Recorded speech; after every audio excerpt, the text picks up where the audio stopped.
Our old friend Alex is in the chat from the weekly Dartscast.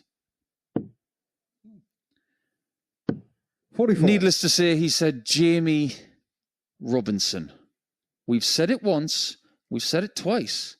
We will say it one more time, Alex. Your drum has been beaten so much that your drum 60. is actually feeling injured. Tell Jamie to go to a vault series and qualify, and then he'll be here. I actually really want to see him here. He can play. He's made a ProTour final.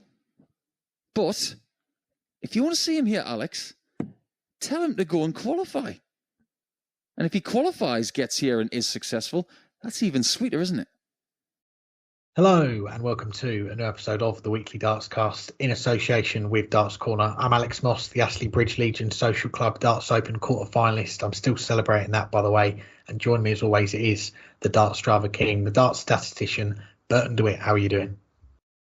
I'm doing all right. How are you, Alex? Yeah, doing all right here. Thank you. A busy week last week, a few days back home, and the Pro Tours going on midweek meant that we didn't get a chance to record, but we are back this week and as always plenty to talk about. So let's kick things off with a look back at last week's Pro Tour action in Milton Keynes. The two titles going to Damon, Heta and Chris Dobey, both players doubling up on Players' Championship wins for 2024. But how do you rate both of their chances of going a few steps better than winning floor titles and maybe lifting some major silverware during the rest of the season? You'd have to think both of them are live to do so, but both of them as well have not played as well on television as they have off the big stage in these Players' Championship events. So far this year, Chris Dobey is second in averages in the Players' Championship events, averaging 98. Granted, he's nearly 3 points below the guy who's top of it, and Gary Anderson, but he's overall well ahead of most of the other people who are finding themselves in the money end of the tournament. He's even more than a point ahead of Luke Humphries so far this year in Players' Championship events. And Damon Heta is currently tied for 8th, just takes 9th on a fraction behind Stephen Bunting with a 96.06. So we're talking, two top 10 players, at least in the Players' Championships this year so far in match average. But starting with Dobey, since the start of May, he's played 28 matches in the Players' Championship events. 20 of them, he's been above his seasonal average. Now, even if you go back through most of the year, he's usually above his seasonal average because when he isn't, he is well below it. He has quite a few matches in the mid-80s, but it's still not that many, and usually he's counteracting it because most of his matches, he's 99, 100, 101 consistently. This is by far the most consistent and strongest Chris Dobey's ever looked on the floor. But on TV, he's pretty much regressed this year from the last couple of years. And I'm going to include, I shouldn't just say on TV, I should say on the big stage. Since the start of April, he's played 14 matches on the European Tour. 11 of those 14 have been below his Players' Championship seasonal average. Many of them quite a bit below. And in his last 6 matches over the past 3 Euro Tours, only once has he cracked that 98 mark, and he just barely did with a 99. And that's the same as in major events this year. In 6 events in majors, only 1 of those 6 have been above that 98 that he's averaging in the Players' Championship events. That is concerning. Overall, on the big stage, 14 of his 18 matches since the start of April have been below his seasonal average.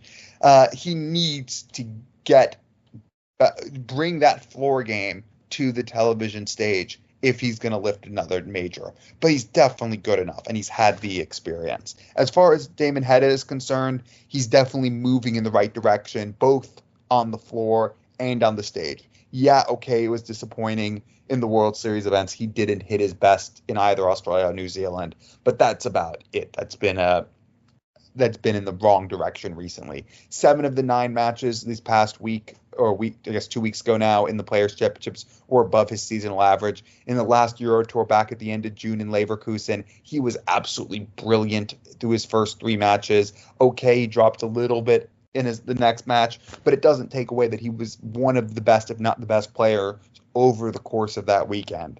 Damon Heta has been moving towards winning his first major, or at the very least, making it to a deep run and making his first major final. He's already made his first major semifinal earlier this year. Of the two, I think Damon Heta is closer, but I think both of them are still alive. If either of them can take that floor form and bring it to television, then yeah, they are going to win a major, and very possibly this year. But I'll put Heta as the more likely on current form.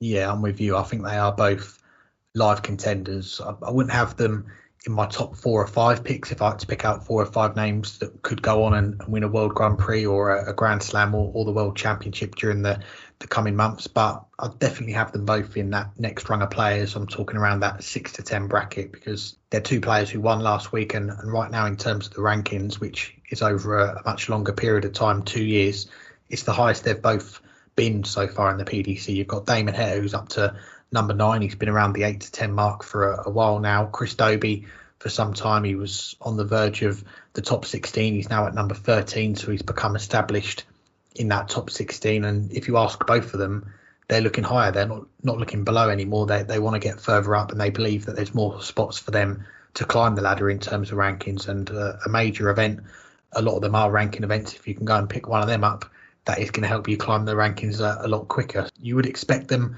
to maybe achieve high rankings over the coming months. I think Damon Heta going into Ali Pali, he'll be looking to be one of the top 8 seeds. Chris Dobey a little further back, but he's not far off that top 10 going into the World Championships. But putting the rankings to one side, though, and looking at where both of their games are at right now, I remember you flagging up Damon Heta heading into those World Series events down under a few weeks ago. And yeah, he did make the final in New Zealand.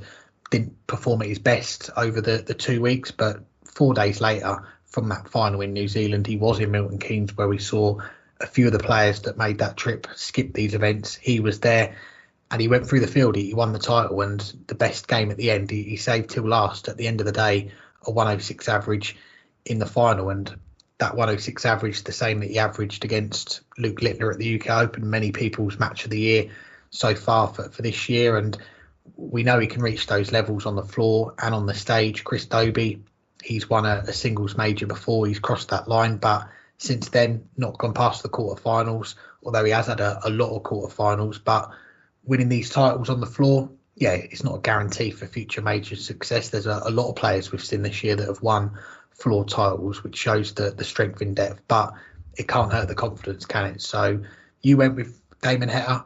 I'll go the other way. I'm going to go with Chris Dobey, just because he has done it before. He has won the Masters, but I'm going to give him the slight edge, maybe a 6 out of 10 chance. Damon Heta, a 5 out of 10 chance. But yeah, I think they are both going to be live contenders, and they're going to go into all these major events. They're going to be in all of them thinking that this could be my week. This could be my weekend to pick up one of these titles. Well, we just were talking about 2 players who won titles last week, and for both of them far from their first title in the PDC. But there are plenty of very good players who are still waiting on their maiden title. So our question of the week, sponsored by Condor Darts: who will be the next first-time winner of a PDC senior title? And for those who haven't gone to vote yet, there still has the time recording 3 days left. The options we gave you were Gabriel Clemens, Cameron Menzies, Wessel Nyman, or one of the best players in the world, because he's a choice on almost all of our questions of the week, Mr. Other. Which one are you picking, Alex? Yeah, Mr. Other. Just looking at that poll, actually, and what the results are at the moment, and like you say, do go and have your say if you haven't already. 59% are going with Cameron Menzies, 21% Wessel Nyman, 9% Gabriel Clemens, 11% going with Mr. Other, and a few of our listeners getting in touch. Ladcore 1988 going with Nyman.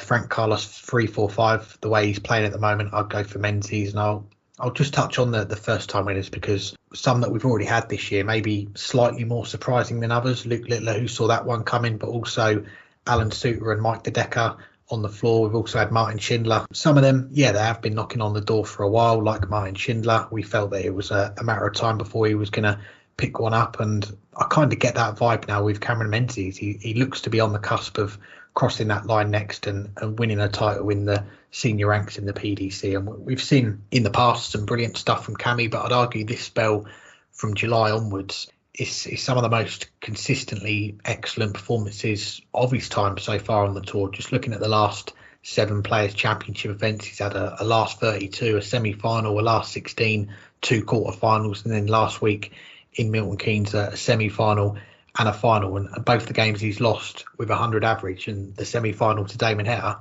it was a 106 average, and he somehow lost 7-6. And then the final with Chris Dobey the next day, his first Pro Tour final, missed darts to break for 7-all, and he would have had the throw first in the decider, and he may only be 20th on the Players' Championship averages on Dart Connect. But our friends at Darts Oracle, taking into account all the events in the PDC this year, they've got Cameron Menzies at number 8 on the averages, 96.60, and we know averages, they are just a guide, but they're a pretty decent guide to follow, and an averages from June onwards, so that's almost 3 months worth. Cameron Menzies even higher, he's 5th on that. So yeah, I'm looking at Cameron Menzies here, but worth mentioning a few other players next highest on that list for the averages for the last few months who hasn't won a senior title yet. Wessel Nyman, he made his first final only a few weeks ago, and one other player I'll give a mention to, I mentioned him quite recently as a dark horse for the World Grand Prix race, and I'll give him another shout out here, Dom Taylor, because I think he is due a big run this year. His best so far has been a few last 16s, but last year when he didn't have a tour card, he made a semi-final. So I wouldn't put him as my number 1 pick, but I do think he's dangerous and in with a shout when it comes to those who might be next in line after Mike Bedecker, who we've seen a few weeks ago add their name to that PDC title list. It's a bit amazing how many players there are playing at a very similar standard to one another in terms of averages in the Players' Championships this year that haven't won a title yet. And I don't just mean like, obviously, well, okay, fine, you can go down to the very bottom of the averages list, and not surprising those players haven't. But I mean near the top. Players who are, as you mentioned in the Dart Connect for the Players' Championship events averages, all in the teens. I'll skip one person who's currently suspended, but of the others, Wessel Nyman is 13th. Dom Taylor, 14th. Jermaine Watamena, 16th. Wesley Pleisier, 19th. Cameron Menzies, 20th. And they're all within just over half a point of one another.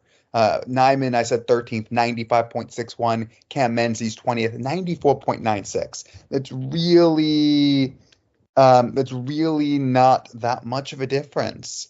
And none of them have won a title yet. I mean, in Jermaine Watamena's case, he's been around for a long time. He's made finals, but he's not won a title. For some of the others, they don't all even have tour cards. But Cameron Menzies, I think, is the clear-cut, most likely answer because he just keeps getting better. And I remember actually was talking with Dan Dawson about him in New York a few weeks ago, and he was the player that I've been most impressed with, and this was now back at the end of May or beginning of June where I was saying this, in terms of how much he's matured as a player this year.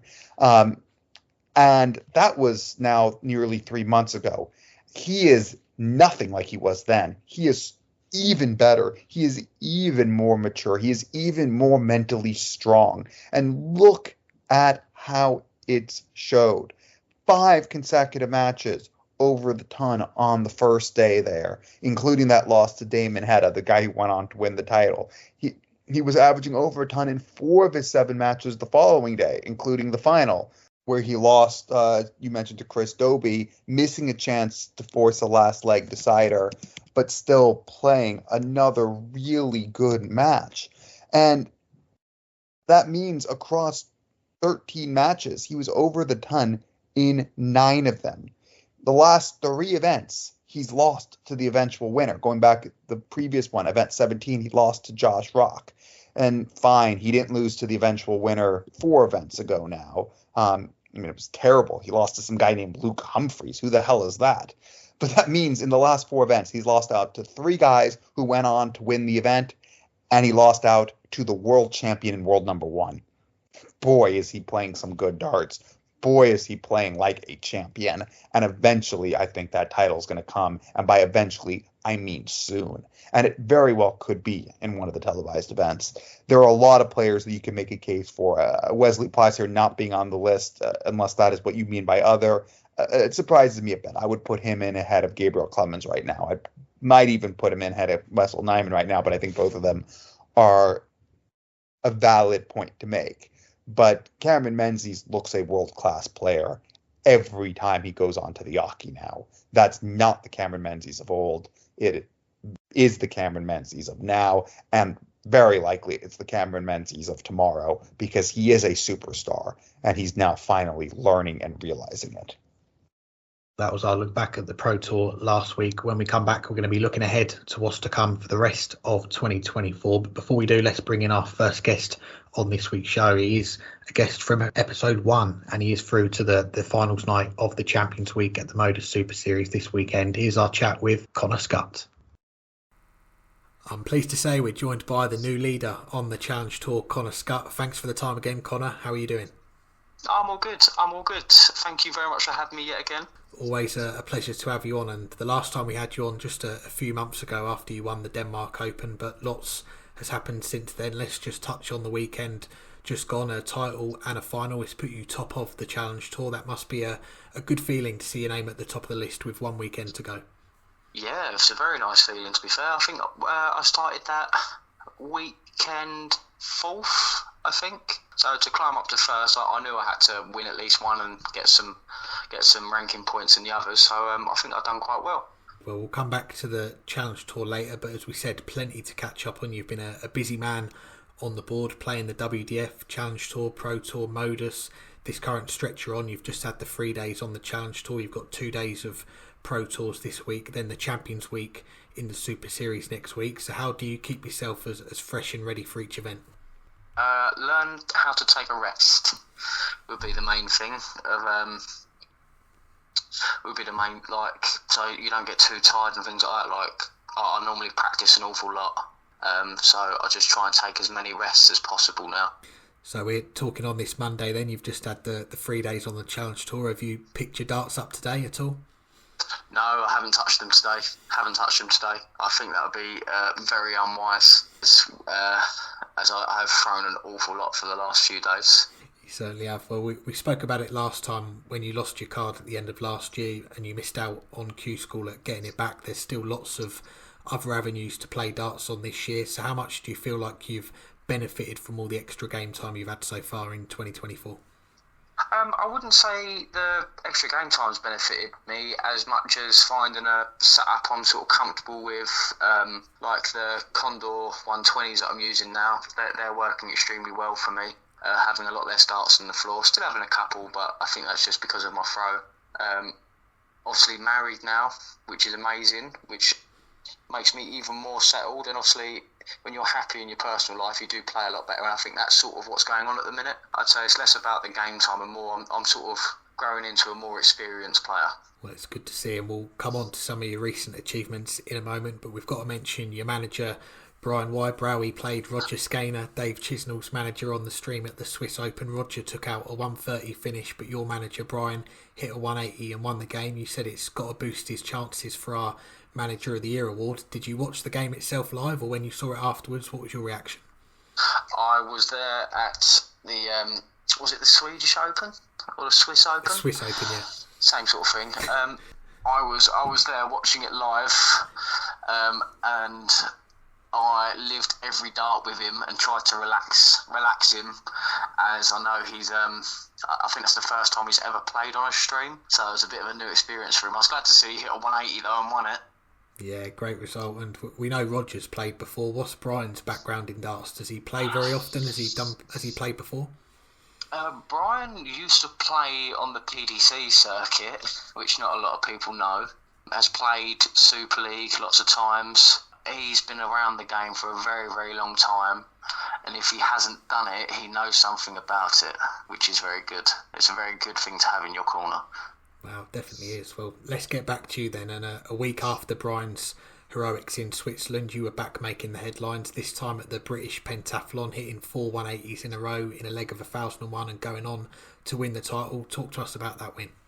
It was a long day. It was a very, very long day. I was just trying to take every game as it sort of comes. It was nice to see after a few results that I was at the top, and after the 1001 I saw I had a bit of a gap between me and sort of second, so it allowed me to relax a little bit, which was nice. But I thoroughly enjoyed playing the pentathlon. It's an amazing experience. It's just so different to every other event that I've played. Yeah, it's one of the more unique events on the darting calendar. For our listeners who don't know about it, just tell us briefly how it works, the different games that you play during the event. I can hardly remember all the games.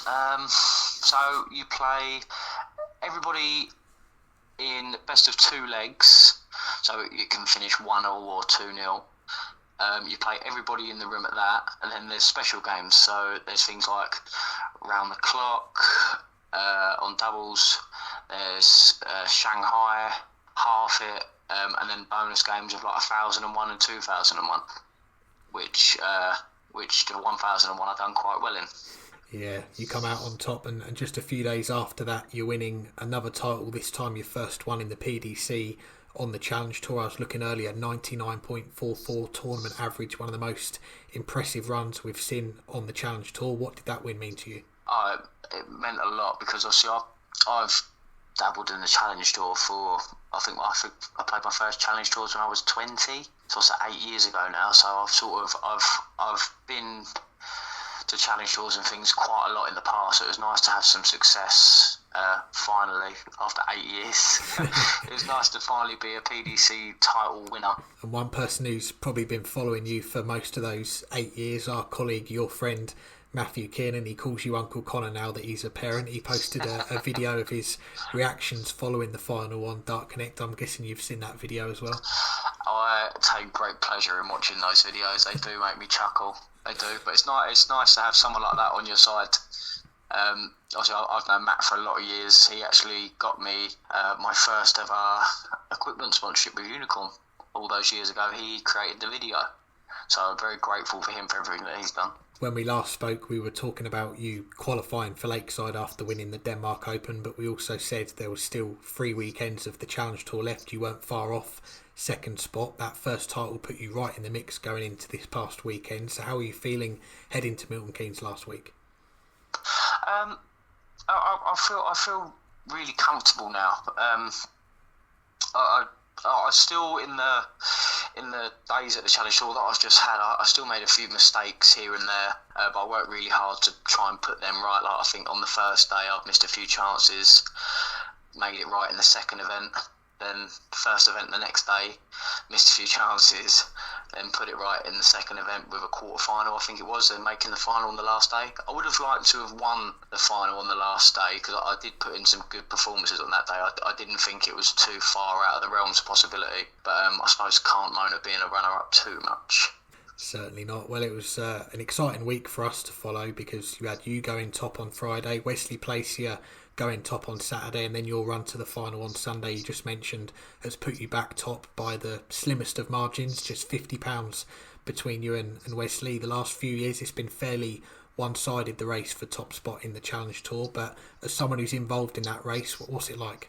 I think it sort of coincides with the players that have recently dropped off the tour and recently informed. Like you've got people like Wesley, Christian Kist, Darryl Pilgrim obviously has been putting in some good performances. Danny Janssen and a few players a little bit lower down have not long dropped off the tour, so they're still there and experienced. There's quite a lot of familiar faces towards the top of that Challenge Tour. If you look at it, there's no one that sort of has come out of nowhere and won a load. Away from the Challenge Tour, you've been playing as a top-up player on the Pro Tour, a great run to a quarter-final recently. I was there seeing some of your darts, the 150 finish against Danny Noppert. You went 8 darts into the 9-darter against James Wade. Just fell short in the quarters against Ricky Evans. Were you starting to believe that could have been your day? I felt like I had so much more to give that day. I did. There's not many games, even in a quarter-final of a Pro Tour, that you lose of 102 average. There's not many at all. I'm pretty sure that was the average or somewhere near there against Ricky. His finishing was amazing. But I felt like I had more to give that day. So I was a bit gutted to get knocked out as early as the quarters. You threw some great stuff. And speaking of 9-darters, we've seen in the Super Series a few other players have been attempting your 9-dart route, the 180, 171 free balls. Andreas Harrison, Conor Heenhan, Thomas Banks, they're all trying it. Who's going to be the first one, though, to actually complete it with the free balls? Well, it'll have to be me, won't it? I sort of started off this this silliness, so I suppose I best finish it off. Yeah, I was going to say, whoever gets it first, are we going to say they can officially name that route as theirs? If you get it, is it forever going to be known as the Connor Scutt? No way, it is my route. To be fair, someone's probably tried it long before I did. So it's probably not really my route. It's probably Michael Van Gerwen probably tried it 1,000,001 times. But I'd like to think of it as mine. All right, well, if you get it first, I reckon we'll claim it as yours. Well, we've got some listener questions. The first one coming from Lee Fox. He says, "What's the favourite exhibition you've ever attended?" I know why he said that. We done Operation Bullseye in Blackpool, which was an exhibition for servicemen and women, which was really, really good. It was my first proper exhibition. So I'd say that I'd have to be up there with my favourite, as it was my first. And I've got a really nice keepsake dart. It's like my mission dart, but it's like blown up 100 times. I'll have to. I think I'll have to post it on social media soon, but it looks really, really nice, and it's a nice keepsake from my first ever exhibition. Yeah, it's a great night, and good to see you involved. And the next one comes from Antonin, who says, "Tell us the secret of your success." Lots and lots of practice, and more practice, and probably a little bit more practice, and having a good bunch of people behind me, such as my manager Brian, my wife Beth. It's having the good bunch of people behind you that really helped you be successful. Well, I say successful. It's not quite there yet, but it's getting there. It's going in the right direction. The next one comes from Harry, who says, "What does the PDC need to do to make every tour card holder become fully professional?" That's quite a hard question. Probably do what they've done in snooker. I think in snooker they've got like a sort of, would you call it a retainer or a guaranteed fee? Just in case you're not earning enough to sort of keep yourself afloat, or make it so there's a first round. Say if you lose in the first round, you get something for going to the Pro Tours and attending, even if it just covers your cost of keeping yourself alive for that week whilst you're at the Pro Tours and things. It will probably take a lot of the pressure off of the people that can't do it full time. No, it makes sense. And the last of our listener questions comes from Charlie Graham. I'll be a bit early to answer this one, but as you are now top of the Challenge Tour, which World Championship are you going to choose between Lakeside or Alexandra Palace? No comment. No comment. Come back to that one in a few months' time. We'll talk about that in a few months. Well, let's finish up. We'll circle back to next week, the Champions Week at the Super Series. By the time this interview's out, it'll be a few days into it, but you had that 120 average during your week that you won. With all the match practice you've had last week, this week, how are you feeling about your chances of going all the way? It'd be nice to beat Darrell's average. That'd be nice. No, I'm feeling good. I've got a bit of experience under my belt down at MODUS now, so I feel I'm not 100% comfortable on that stage yet, but I'm sort of getting there. It would be nice if some of my best stuff was to come out down there. And finally, it's already been a memorable 2024 on and off the oche for you, and it could get even better these next few months. Not bad for Luke Humphreys off Wish, as you described yourself, is it? It's not too bad. It's like a pocket-sized version. Connor, it's always great to catch up with you. We appreciate the time, and congratulations on the recent success, and wish you all the best for what else is to come in 2024. Thank you very much, Alex. Thanks for having me.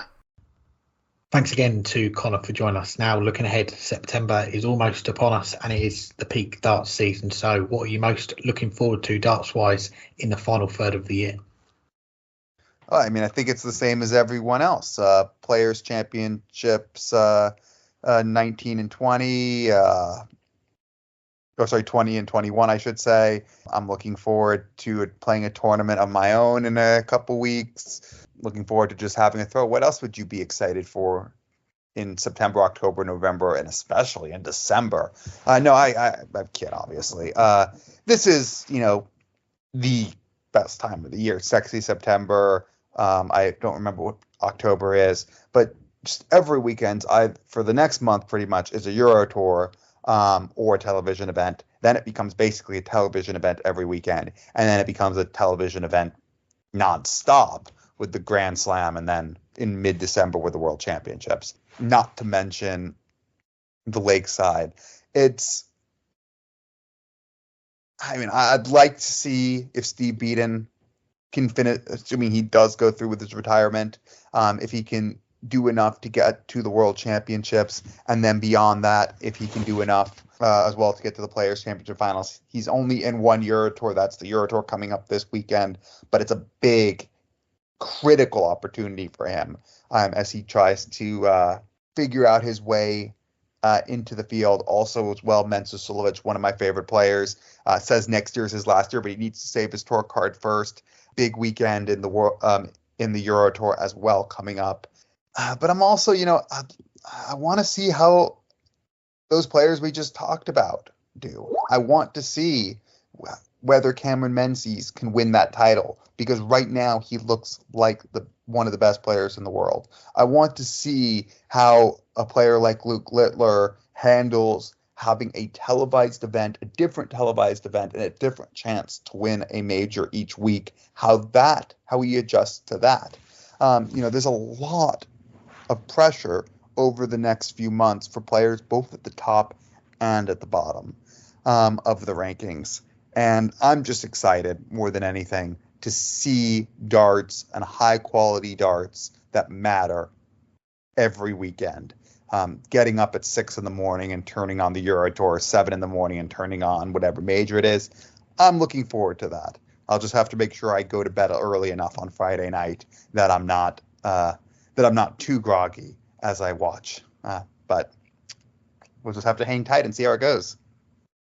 Yeah, it's just so much to look forward to, isn't there? And I didn't think I'd be starting my answer to this question with the World Series of Darts finals, but it's gone high up on my list. Not quite number one, but it is an event that I am going to be in attendance for in just a few weeks' time in Amsterdam. I was following the qualifiers last Friday, and Rhys Griffin, a mate of mine up here in Bolton, only went and qualified for it, didn't he? So I've been in his ear all year since he won his tour card to qualify for a Euro Tour, so that I've got an excuse to go to my first Euro Tour event. He went 0 for 13 in those qualifiers, but he won the World Series qualifier. So I'm going to be making that trip to Amsterdam. First time going there as well on the Friday morning, coming back on the Sunday, 48 hours in the Dutch capital. I'm going to be enjoying some darts whilst I'm there. So that's high up on my list of what I'm looking forward to. But beyond that, plenty more to choose from.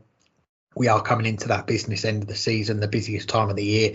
You mentioned it, so many events coming up on TV, on the Pro Tour as well, in the lead up to those TV events. And it is the most exciting time of the year to be a darts fan. We are stacked with a lot of major events, some of the biggest ones, the World Grand Prix, the double start. That's always a great week of darts in early October. The nights are drawing in, and there's just evening sessions only during the week. Those midweek nights, you get home from work, enjoy some darts and stay out of the cold. You've got the Grand Slam in November, another favourite one of mine. Talking of last minute trips, I've got the chance to go to Wolverhampton last year, thanks to one of our guests in the lead up to the Grand Slam. Stowe Bunce got me an invite as one of his guests for the opening night, which was thoroughly enjoyable. So we'll see if we can get to that one again. And then before you know it, it's going to be the big one. It's going to be Ali Pali in December, but lots in between all of that. And we can't forget about the Pro Tours, the conclusion to the Challenge Tour, the Development Tour. Season's coming up. You've got the Lakeside. Yeah, it's the best time of year to be a darts fan. So strap yourselves in. There's not going to be much time to hang tight, but there is going to be plenty of time to enjoy the darts. Although, speaking of hanging tight, there's been one player who's been hanging tight for a year and a half now. That's the two-time world champion Jackpot Adrian Lewis. And the news broke since the last time we recorded that Adrian Lewis is at least sort of back, as he revealed his plans next season to play in the MODUS Super Series. What are your thoughts on that? Yeah, we're a little late to the party on this one. So any of our new listeners to the show this week, I promise we're not always this behind the curve, but we did take last week off. But I thought it was still worth discussing between us. It's not often we hear news of a two-time world champion announcing his return from a sabbatical that has been quite a long time. Yeah, he probably is Mr. Hang Tight, the king of hang tight in darts over the last year, because it's been a long time since we've seen him in that competitive darts arena. And the news, for me, it came fairly out of the blue. I wasn't expecting it, and I think it was the timing more than anything, because we have seen Adrian Lewis drop out of the top 64. We all knew that was going to come at some point this year, because he's not played on the PDC tour since March of last year. But if he carries on the break away from the tour, he'll lose his tour card after the World Championship. But he's come out and announced his plans for a comeback. If you want to use that word, he's confirmed he's going to be taking part in the MODUS Super Series next year. And Adrian, he's one of the biggest names in the game. So he's not going to have to go to a vault event during the week to try and qualify like our friend Jamie Robinson now has got to do, as you'll have heard from Paul Nicholson on the MODUS Super Series last week and on the intro. But it feels for me like Adrian is dipping his toe into the water again. He's not putting too much pressure on himself. And I think the Super Series, I've not been to it, but it looks like it's got a nice balance of still being competitive, but also not being as cutthroat as what you'll find on the PDC Tour. When you play in the Super Series, you get that appearance fee for each day you play, so you're not going to be out of pocket like you would be if you went to a Pro Tour and played 2 Players Championships and lost in the first round. You're not taking home any prize money then. So I think this also ties in nicely with Adrian signing up with the Darts Management MODUS, who run the Super Series, and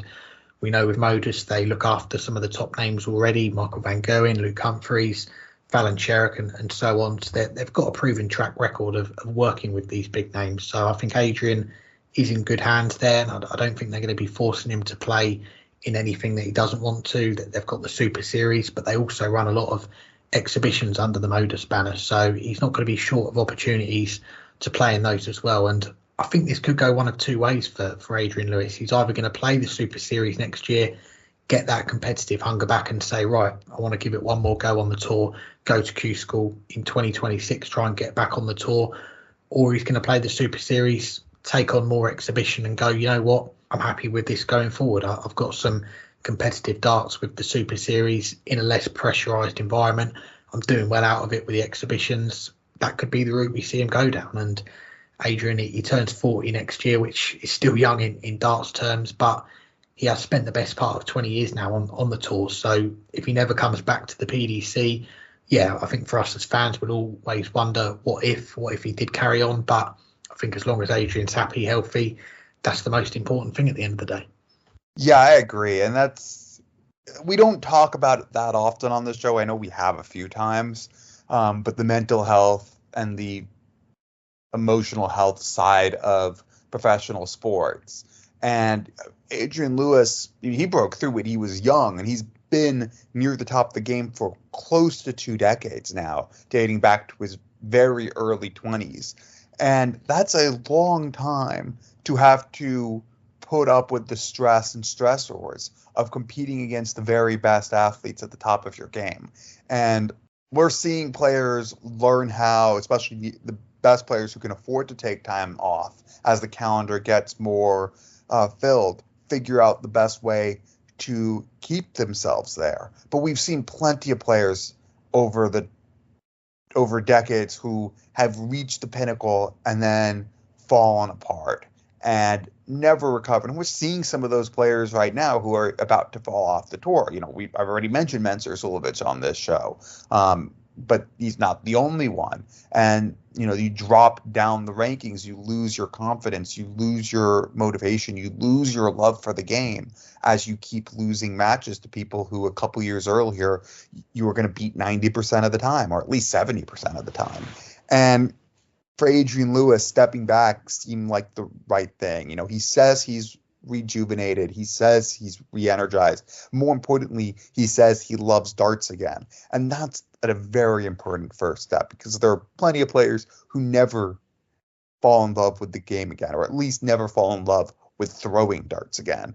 The fact that Adrian Lewis feels that he's enjoying it, or at least is saying that he feels like he's enjoying it, is a great first step. And, to have found, or at least to think he has found, what he wants to compete in as he tests the waters and as he starts to push himself into competitive darts again, I think is the right move. Some players, will want to go right back to Q School. I think Adrian Lewis doesn't want to get back to where he was 2 years ago, 3 years ago. And he certainly doesn't want to show up, win a tour card, and then not compete for a couple years like he's done right now. I think it's the right move. Only time will tell what Adrian Lewis's future looks like and what player he can become again. He's a 4-time major champion. He's a 2-time world champion. Even if he never plays in the PDC again, his status among the greats, even if it's in that second tier of greats, will not be challenged, will not be touched. But can he get back? Only time will tell. And only time will tell if he ever even wants to try to get back to where he had been. We shall see. Well, we're going to finish up the show with some listener questions. But before we do, let's get to our final guest on this week's show. And he's one of the young up-and-coming players in the world of darts. He is playing in the Champions Week at the MODUS Super Series this week. Here's our chat with Thomas Banks. I'm pleased to say we're joined by a weekly winner on the MODUS Super Series, Thomas Banks. Thanks for the time, Thomas. How are you doing? Yeah, I'm good, thank you. How are you? Doing well here, and we're talking just 7 days until the Champions Week of the Super Series. You're going to be in the field for the first time. How are you feeling as we edge closer to an exciting finale for the series? Yeah, I'm feeling really good. I'm really excited just to get back on the stage again. It's always been something I wanted to do, and I didn't think it'd happen this quick. But yeah, I'm just looking forward to it really, and just going to give it my all. Well, it's been a couple of weeks now since we saw you in that week to qualify for Champions Week. We'll come on to it more later, but how special was that moment when the match started winning and you'd won the week? Oh, it's such a surreal moment. Like I watch it back now, and it's really good. I feel for myself as I don't know. It felt amazing, and I feel like it pushed me on and developed me more in the game over the last 2 weeks. And I feel when I'm on my game, I'm unstoppable, and I think I proved that at MODUS. So just looking to keep going and just get back on that stage it's like an exciting time. Good times. Well, we'll come back to the MODUS later, but as this is the first time we've had you on the show, lots to chat about. I was reading earlier, I think it was on the Hertfordshire Darts Twitter page, you only started playing darts in 2020, is that right? Yeah, so I've always been around darts, like from when I was like a kid. My family grew up in a pub in Sawbridgeworth, and I've always played darts since I was about 18 months old. There's pictures about like me throwing flights to the stems just onto a pillow with a dartboard drawn on it. So it's always been a big part of my life. But I didn't take it seriously till about 2020. Just before COVID, I went to my first ever England Grand Prix to get in the England team. It wasn't worth WDF points back then, but I went to my first one down in Worthing. I remember the day, obviously Luke Littler beat Reece Paulding in the final of that one, and I remember that very strongly because it was where my kind of darting career started. And then lockdown hit and I took it a bit more seriously and started doing the JDC Virtual, which qualified me a spot in Gibraltar. I didn't go because I didn't have the money at the time, so it was either the JDC Virtual in Gibraltar or JDC Q School, and I went to that when it was down in Cinderford and won my tour card, and it just kicked on from there really. Yeah, it certainly has, and the first time I saw you play was at the Viking Cup in 2022. You and Archie Self served up a classic in the youth final on the stage. I'm not going to dwell too much on my efforts that day, a 47 average second round defeat, but for you, what was it like playing at a venue like the O2 and winning that title? It's the only other time I've been to the O2. I've not been back there or not been there before, and it was brilliant to just, obviously, I couldn't play in the men's, but it was brilliant to win the youth, and I still have lots of things in my dart room to remind me of the brilliant day, and it was a great tournament for a great person who's sadly not with us anymore, but I feel very privileged and proud to be like the only youth winner of that tournament. I don't know if there's going to be any more, but if there isn't, even better, because like I'm the only youth winner in it. So I think that was my first ever like major tournament win, and it was brilliant for me just to play on stage in front of so many people at the O2. Obviously the Lakeside was held there before, and it was a surreal moment, to be fair. Well, when we speak about youth darts, it doesn't get much higher than the development tour, and we saw you make your debut around that time, I think maybe just after, and you got to a semi-final on your first weekend. You beat some established names, Neil Sonneveld, Sebastian Białecki, Nathan Rafferty. How much confidence did that give you to get them results so early on? Well, that was my first ever dev tour, and I just went into there with just wanting experience for the year after, and to make a semi-final, I was buzzing with that, and I could have still made the World Youth Youth Championships on like the Sunday if I beat Josh Richardson, and I just don't know. It just gave me a good experience and a bit more confidence to know I can beat players of that like standard, and beating Neil Sonneveld was unreal, and he's playing really well now, and just watching him on TV, it's like just to know that I've beat someone of that calibre is brilliant. Well, for many people, the first time they saw you was at the UK Open last year. You qualified at just 16 years old as one of the Riley's qualifiers. Just talk to us about that day winning the qualifier in Harlow, because they take some winning. Well, I just treated it as a bit of fun with like my mates from like local leagues and stuff. Like everyone goes and just has a laugh really, and I wasn't expecting much, and I got through to the final and I didn't know what. I just thought I'd carry on having a laugh with my mates and that until like I think I was 3-1 down in the final against Paul Marsh. And Joe Cross said to me, he said, just you got to mean every dart you throw now. But there's no room for error. And that's when just like my head screwed on and I just rattled off like 4 or 5 legs on the bounce, and it was brilliant. So, but I just treated that as like a guy out with my mates type thing. Like I didn't expect anything to come of it, and it's brilliant that it did. Yeah, you get to Minehead at the UK Open and you keep the wins coming. You beat Graham Hall and Conor Heenan to make it to that 4th round draw when all the big boys enter the competition. Just going back to that Friday afternoon, winning those games on debut, and we should mention the 164 against Conor. Watching your celebration, it looked like you enjoyed that one as well. Yeah, it was brilliant. I think I was 3-1 up. I still have the videos on my phone. My mates all screen recorded it and stuff. He took out 130 and gave a little shush to like my family, and a little kiss to his family, and I thought, no, that don't side with me. So I took out 164 next leg and thought, I've got to give it some now. Like I've done it, and it wound me up because I was like, really, like, come on, give me a break. And then I took out that 164, and that broke him from there. And I knew I'd had the game in the palm of my hand to win that. But I spoke to Conor about it at the MODUS a couple of weeks ago, and we had a laugh about it and stuff like that. And we're good as gold now. But that moment there really annoyed me when he took out that 130. But I've done my best to keep my head, and that 164 was even better. Yeah, great moment, and that gets you through to the 4th round, and the draw comes out. You're paired with Gerwyn Price. They put you on the main stage. What was that experience like, playing on that stage in front of a big crowd at such a young age?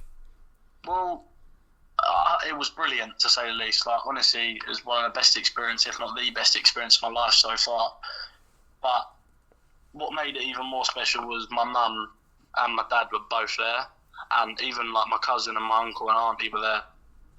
My mum goes every year with all her mates from county, and just to have them there to watch me was absolutely brilliant. And knowing how much support I had that weekend was like a dream come true. I didn't think I'd have that many people who I don't know following me about, watching my games, cheering for me, and just watching like the videos back, how everyone's like supporting me and stuff like that.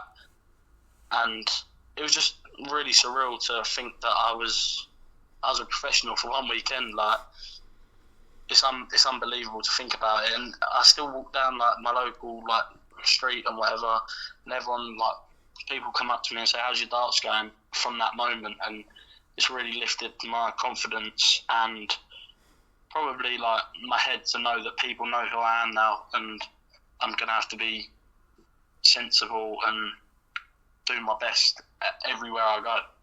Yeah, it's fair to say you won a lot of fans that weekend, and the game against Gerwyn Price, you averaged 90 in defeat. Price just the 103 average, but in the interview afterwards he had some nice things to say about you as well, and said that you deserved to be there on that stage. What did that mean to hear someone as high up as him say that? Yeah, I think it's very like nervous just to be on the stage with him or be in the practice room with him, and he was good as gold with me before and after the game. Like, all the best like words and like advice anyone could ever give you. So I'll always take that on board with me everywhere I go. Obviously, it was brilliant just to like share the stage with him, but I did really want to beat him, and I was going into the game thinking, you know what, if I can play my game, I can beat anyone. But after the first 6 legs, he was unreal, so I don't think anyone could have done much about that. But them words he gave me after the game, like, couldn't thank him enough, and I think me taking that on board that's why I am where I am now. That weekend, of course, you had the red Riley's polo shirt on, as did a certain Luke Littler, who you mentioned earlier. He won through the qualifiers as well, and we've all seen what he's gone on to achieve. World Youth Champion, World Final, Premier League Champion. You and him are good friends. You mentioned him earlier, one of the first players you saw at one of your first tournaments. You've played him many times growing up in the JDC. You've been teammates for England. What's it been like following his incredible progress over the last 12 months? You know what, I thank him so much, because I've been told by my manager, my parents and all my friends that it's good that I'm not getting as much popularity as in like on newspaper articles and stuff, because it's just given me a free go to just go under the radar and do my own business without any pressure on myself. And I feel like that's a good thing for me, because I saw I was favourite on the Friday at the MODUS and I crumbled the first 2 games. So I feel a lot of thanks to him for shining. Like, since when he was 13, he was still unbelievable, and I don't think people understand how good he actually was back then as well. And that he's been doing what he's been doing, like playing like this for the last 3-4 years. Like, it's unbelievable, and I couldn't thank him enough for like basically putting himself out there in the spotlight and letting all the other youth players go under the radar. And it's brilliant, because the youth game's now progressing a lot more, which is putting more names out there to everyone else.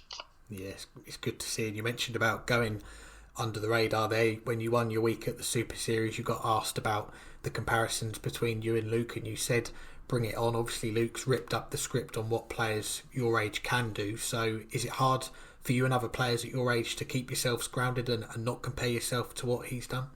Yeah, I mean, I feel like I have a very good mum, dad, and my manager. Like, they're always like telling me, keep your head, don't get too cocky, too arrogant, and I think that's the best thing for me. I don't walk into venues with my head held high and acting like the biggest player in there, because in reality I'm not, and I don't want to come across as bad or rude to anyone in my life. So having that like base that Luke's done for all the youth game, I think is brilliant for the other youth players, and let the comparisons be there, because there's obviously going to be comparisons, but for me, is what it is, and it's a privilege to be even compared to Luke Littler. Well, let's get back to you and let's get on to this year, because it's been a busy 2024, starting off with signing for the manufacturer Mission. Talk to us about what persuaded you to join Mission and what support they've given you so far this year. I've used Mission stuff for ages, and it's always been a dream of mine to be sponsored by a big brand in darts, and Mission is the top in my opinion. I think all the support Daryl and Steve and Gary have given me at Mission has been brilliant, and I couldn't thank him enough. Anything, if I need new darts sent out new darts. Before the last dev tours, I needed some more shirts sent out, and they sent them out straight away, and I think it's brilliant, because they give me that support that I need. As a dart player, I feel as if since being with Mission, I've had a big company believe in me and believe in what I can do, and it's really helped my game progress more and more. I know what stuff I need to use. If I try changing, but I'll always turn back to the same stuff I'm using. So I think Mission have really helped me at the start of this year, and just seeing all like how many players they were signing in, their top quality players. Obviously Joe Croft signed with them, and a few others signed with them before me, and even the players they've signed after me that absolutely like brilliant, and just to be in the same team as and part of them is brilliant, and it's a dream come true. Good to hear, and I help out Mission with some of their socials, and they're obviously running the 45-second challenge. We've got to give it a mention. Last week, Archie Self breaking your record. You had 586 points. He hit 2 180s in a row to get to 591 points. I know you joked with him that you aren't friends with him anymore. Have you asked yet for a second go to try and regain that top spot? No, but next time I go up to Bolton, I definitely will be giving it another go, because I ain't letting that slide.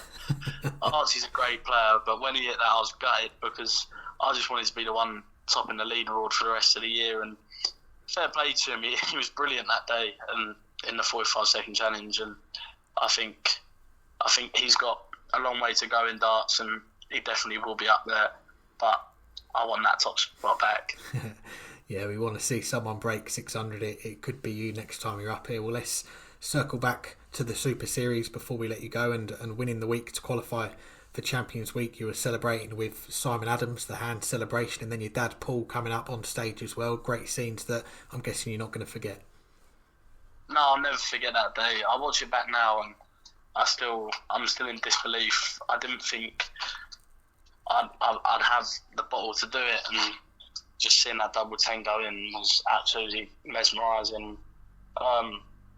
I think it's definitely the top achievement in my career so far. But I was getting on with Simon and everyone all week, and Simon, as I said in the interview, Simon was more of a coach to me than an opponent. And he said to me the night before, he said, when you win the World Championships in the PDC, you got to do the hand celebration. I said, if I win it tomorrow night, you're coming up on stage to do it with me. I went, because I don't want to look like I'm mocking you, because I'm not. I mean, all the best by you and stuff like that. He said, all right. And I called him up, and it was brilliant. I said in the interview on the Friday that he's doing great stuff for South Africa, which he is. And I come back to press for him. He said, you didn't have to say that. I said, but you are. That's the truth. Everyone needs to know that, because what you're doing for darts in South Africa is amazing. Like this week, you have that Kendrick cordon on there. Obviously, I've been at work today, but every time I'm doing nothing, I'm constantly checking my phone to see how he's getting on, because it's good to see more players from different countries coming over just to play in events like the Super Series. It's brilliant to watch. And away from the darts, we saw with your shirt during the MODUS as well, the yellow and green sleeves, the canary on the back, a nod to your football team, Norwich City. How do you think they're going to get on this season under the new manager?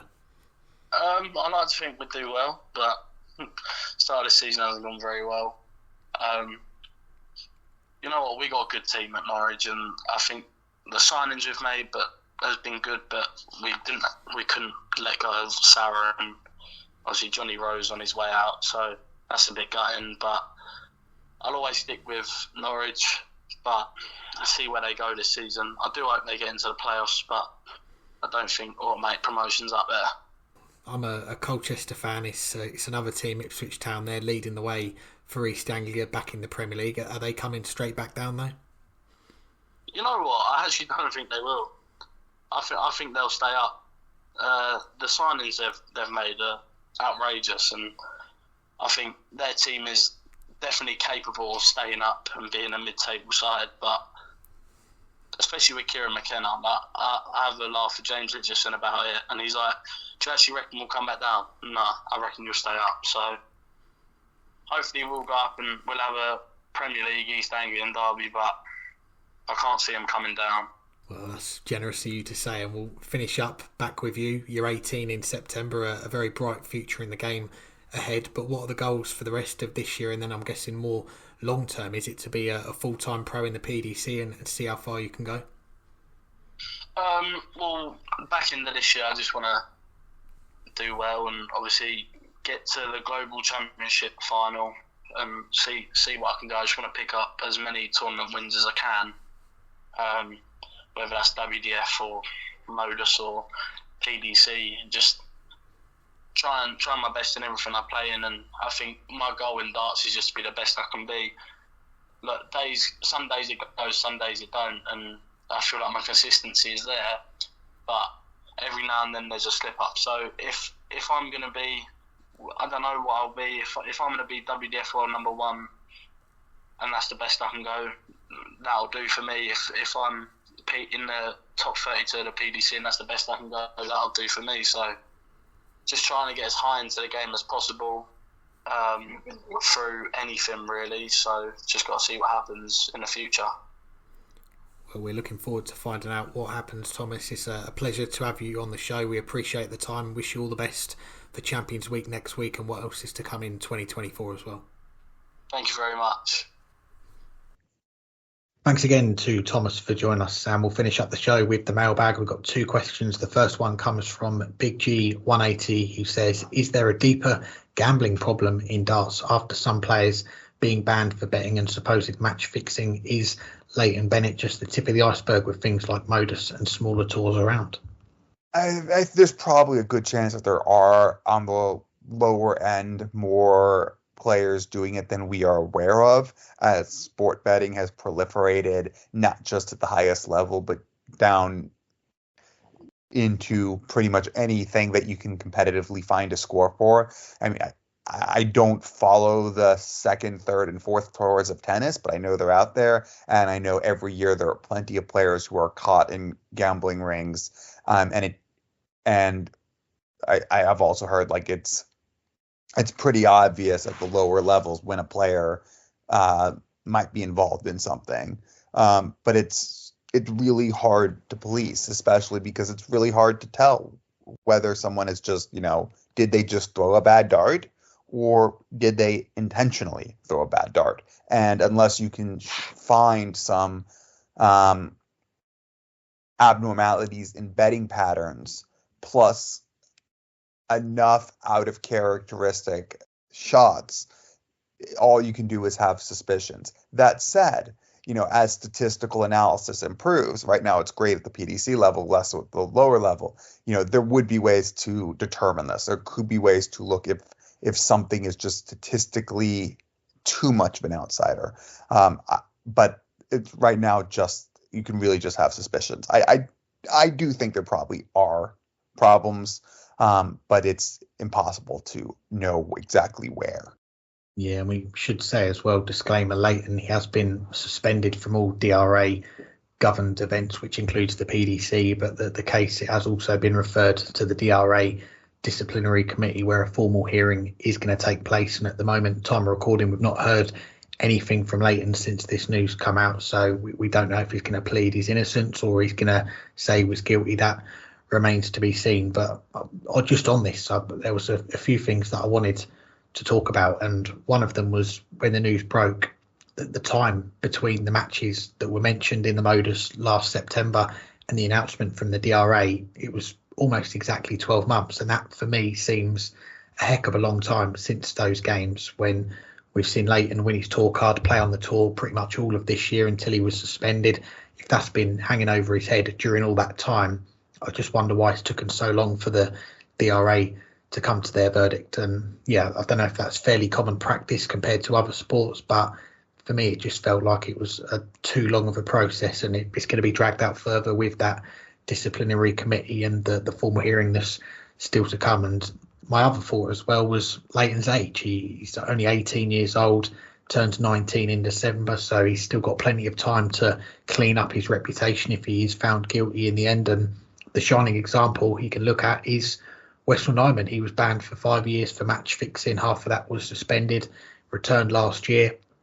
And look what he's gone on to achieve since his comeback. He's got a tour card, top of the development tour, and he looks set to stay there and qualify for the Grand Slam. And we've already spoke about him on the show as a player that could go on and win a PDC title in the near future. So Wessel, he is the example on how you can turn your career around after these situations, but there is no guarantee, and there's going to be a long road ahead for Leighton Bennett. But the final thought from me on this is that we don't want there to be hundreds of stories like Wessel Nyman where they get found match fixing and come back and become the player they are now. We want them to avoid that match fixing part of the narrative completely. So I think the more education we can give players at all levels, the better, really. And I hope that these cases, we see them less and less in the years to come, but we just don't know, do we? Well, we might not want plenty of stories about match fixing, but we always want plenty of stories about Steve Beaton playing in major championships. Our last question comes from Ajit Varsani, who asked, do you think Steve Beaton was too hasty in announcing his retirement, given he might still make the Players' Championship finals and, of course, yet another World Championships? Oh, yeah, it's an interesting question, and you mentioned it earlier. One of the stories to follow for the rest of this year is, are we going to see Steve Beaton qualify for the World Championship and the Players' Championship finals? And as we get into these final months of the season, I guess we're going to see more and more people taking a closer eye on Steve's results, especially this weekend, as you mentioned as well. He's going to be his farewell on the Euro Tour. He's not qualified for any of the other Euro Tours for the rest of this year, and we saw it last week. Steve Beaton rolling back the years, as the saying goes, getting to the semi-finals in the Players' Championships, and yeah, by far and away his best run of the year so far. He hadn't been past the last 32 in any event up until that point. Beat Michael van Gerwen in the quarterfinals as well, but his deep runs, we know he's still capable of them, but they are more infrequent these days. Last year made a final, but beyond that didn't really do too much. And yeah, I don't think there's many dart fans that wouldn't begrudge him that one last trip to Ali Pali. We want to see his finale be at the World Championship. We don't want to see him go into the World Championship tour card holder qualifiers, losing out, and that being his final farewell, because he's given so much to the game, and we'd love to give him that farewell, the Ali Pali crowd and everyone else, and that build up to that first round game, and if he gets past it, second round and so on. So yeah, I don't know whether he thinks, going back to Ajit's question, I think it does feel like the right time for him. He's turned 60 this year. He's been playing on the tour for an awful long time, and he is going to be busy going forward. He is going to be playing the seniors, as we know. He's going to be in exhibitions. So it does feel like the right time for him. And like I say, I just hope he gets that fitting finale and he gets to play at the World Championship. Yeah, I mean, he's one of only two players never to missed the Players' Championship finals. He, of course, holds the record, having the record-breaking history, making 33 consecutive World Championships. Obviously, those streaks will end a year from now. If they haven't ended already, it would be wonderful to see him, though, make it one more time. But I don't think he was too hasty. I mean, he loves the game, but I think at this point, he's ready to not have to compete anymore. He's he's been on the road for over 3 decades. He'd like to spend some time with his wife, and I think this, a swan song where he makes the World Championships, a swan song where he makes the Players' Championship final, I think that would be a pretty darn good swan song. Of course, Phil Taylor made it all the way to the World Final. That would be something if Steve Beaton managed that. I don't expect that, but I don't think he was too hasty. I think going out in a year where he qualifies would be the perfect end to what has been a really remarkable career and a really remarkable bit of longevity. I'm about to say anything else for this week, but hopefully there's at least a few more months for Steve Beaton. But anything else for this week? Yeah, fingers crossed for that. We'll have to try and get Steve on the show in the coming months to ask him that question and say, how's he felt this last year's gone so far? But as always, from me, a few thank yous. I've got to say thank you to our guests for joining us, to Connor and Thomas for their time. We spoke with them last week ahead of them playing in the Super Series this week, which is currently going on. So best of luck to them in the last few days of that. Thanks to our sponsors for their continued support, to Darts Corner, Quiff and Condor Darts. Links in the description. Do go and check them out. And thanks to everyone for listening as well. As you called it on our last show, Burton, and on this show, Sexy September. It's nearly here.